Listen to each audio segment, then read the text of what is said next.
बात करते हैं जहां प्राचीन लोबान के पेड़ों की खुशबू भविष्य की बड़ी बड़ी योजनाओं के साथ घुल मिल जाती है। जी हाँ, हम बात कर रहे हैं सलाला की। एक ऐसा शहर जो सिर्फ अपने शानदार अतीत को संजो कर नहीं रखता, बल्कि उसे अपने आने वाले कल की मजबूत नींव बना रहा है। देखिए, सलाला की असली कहानी सिर्फ इसके पुराने किलों या बाजारों में नहीं है। नहीं, इसकी असली कहानी इस बात में छिपी है कि कैसे ये शहर अपनी सदियों पुरानी विरासत का इस्तेमाल ओमान के भविष्य के लिए एक बहुत बड़े विजन को पूरा करने में कर रहा है। आइए इसी अनोखे संगम को और गहराई से समझते हैं। तो चलिए सबसे पहले जरा समय में पीछे चलते हैं। सलाला की पहचान की जड़ें बहुत बहुत गहरी हैं। ये जड़ें जुड़ी हैं इसकी उस प्रसिद्धि से जब इसे लुबान की पौराणिक भूमि के रूप में जाना जाता था। और यही वो विरासत है जो आज भी इस शहर की आत्मा में बसती है। यहाँ की जमीन सिर्फ ऐतिहासिक ही नहीं बल्कि पवित्र भी मानी जाती है।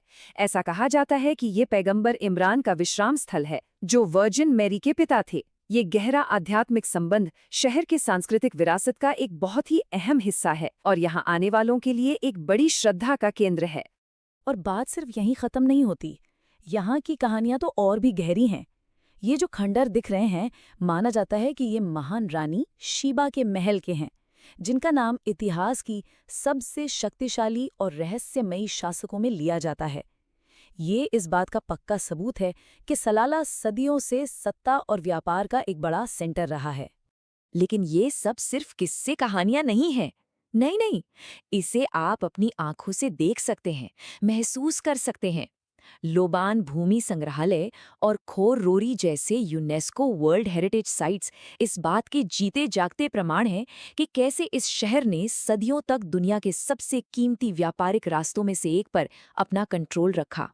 तो प्राचीन इतिहास की गलियों से निकलकर अब जरा आज के सलाला पर नजर डालते हैं। ये एक ऐसा शहर है जो अरब प्रायद्वीप की जो टिपिकल रेगिस्तानी इमेज है ना, उससे पूरी तरह से बदल देता है। जब भी कोई मिडल ईस्ट के बारे में सोचता है तो मन में क्या आता है? रेत के टीले, है ना? लेकिन सलाला वो इस पूरी तस्वीर को ही बदल देता है। यहाँ हर साल खरीफ नाम का मॉनसून आता है, जो इस तपते रेगिस्तान को एक हरे भरे धुंध से लिपटे हुए स्वर्ग में बदल देता है। वाकई ये एक ऐसी अनोखी कुदरती घटना है जो इस शहर को सबसे अलग बनाती है। तो सवाल ये है कि यहाँ आने का सबसे सही समय क्या है? देखिए, जून से सितंबर के बीच खरीफ मॉनसून के दौरान शहर ठंडी हवाओं और हल्की बौछारों से सराबोर रहता है। यही वो समय है जब पूरा इलाका जैसे जी उठता है। वैसे बाकी साल भी मौसम साफ और बहुत अच्छा रहता है, जो इसे किसी भी मौसम में घूमने के लिए एक बेहतरीन जगह बनाता है। और आज का सलाला वो इसी अनोखे मेल जोल का एक जीता जागता सबूत है। एक तरफ सुल्तान काबूस मस्जिद जैसी शांत और मॉडर्न वास्तुकला है, तो दूसरी तरफ ताखा किले जैसे मजबूत ऐतिहासिक दुर्ग। ये शहर अपने अतीत और अपने आज को एक साथ लेकर आगे बढ़ रहा है और यहाँ आने वालों को एक ऐसा सांस्कृतिक अनुभव देता है जिसे भूलना मुश्किल है। अब सलाला में जो भी कुछ हो रहा है उसे ठीक से समझने के लिए हमें थोड़ा जूम आउट करके बड़ी पिक्चर देखनी होगी। ये सिर्फ एक शहर की कहानी नहीं है, बल्कि ये पूरे देश की एक बहुत बड़ी और महत्वाकांक्षी योजना का हिस्सा है। और इस योजना का नाम है ओमान विजन 2040। इस पूरे बदलाव के पीछे जो सोच है, जो इच्छा शक्ति है, वो ओमान के सुल्तान महामहिम हैथम बिन तारिक के इन शब्दों में साफ झलकती है। ये सिर्फ एक बयान नहीं, बल्कि एक वादा है कि देश अपनी आकांक्षाओं को पूरा करने के लिए हर मुमकिन कोशिश करेगा। तो ये जो पूरा प्लान है, इसका नाम है ओमान विजन 2040। और ये समझिए कि ये देश के आने वाले कल का पूरा ब्लूप्रिंट है। इसका मकसद ओमान की इकोनॉमी को सिर्फ तेल पर निर्भर रहने से हटाकर एक डाइवर्सिफाइड और ज्ञान पर आधारित समाज बनाना है। इस विजन को ना 4 बड़े पिलर्स पर खड़ा किया गया है। पहला, लोग और समाज। दूसरा, अर्थव्यवस्था और विकास। तीसरा, गवर्नेंस यानी शासन प्रणाली। और चौथा, एक सस्टेनेबल एनवायरनमेंट। ये सभी मिलकर एक ऐसे भविष्य को बना रहे हैं जो समृद्ध भी हो, टिकाऊ भी हो और अपनी विरासत से भी जुड़ा रहे। अब आप सोच रहे होंगे कि ये सब तो कागज पर है, पर ऐसा नहीं है। इसके नतीजे जमीन पर दिखने भी लगे हैं। चलिए कुछ उदाहरण देखते हैं कि ये विजन काम कैसे कर रहा है।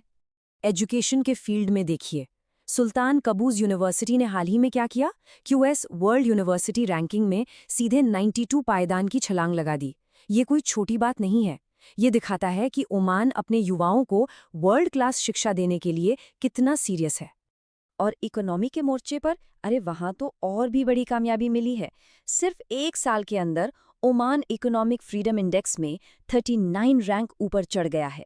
इसका सीधा मतलब ये है कि देश में बिजनेस करना आसान हो रहा है, निवेश के लिए नए रास्ते खुल रहे हैं। ये सब तेल से अलग एक नई अर्थव्यवस्था बनाने के लिए बहुत जरूरी है। और यही इस पूरे विजन का दिल है। अपनी गहरी सांस्कृतिक जड़ों को, जैसे कि वहाँ की पारंपरिक कारीगरी को, भविष्य के लक्ष्यों से जोड़ना। ओमान ये साबित कर रहा है कि विरासत और तरक्की एक साथ चल सकते हैं, जहाँ एक डाइवर्सिफाइड और नॉलेज बेस्ड इकोनॉमी बनाई जा रही है। तो अगली बार जब कहीं घूमने जाने का प्लान बने, तो बस ये सोचिएगा कि क्या उस जगह की कहानी सिर्फ उसके नज़ारों में है या उसके आने वाले कल के सपनों में भी। क्योंकि जब हम ये समझने लगते हैं कि एक देश कहाँ जा रहा है, तो हमारा घूमने का पूरा नज़रिया ही बदल जाता है। और सलाला सलाला तो इसका एक जीता जागता शानदार सबूत है।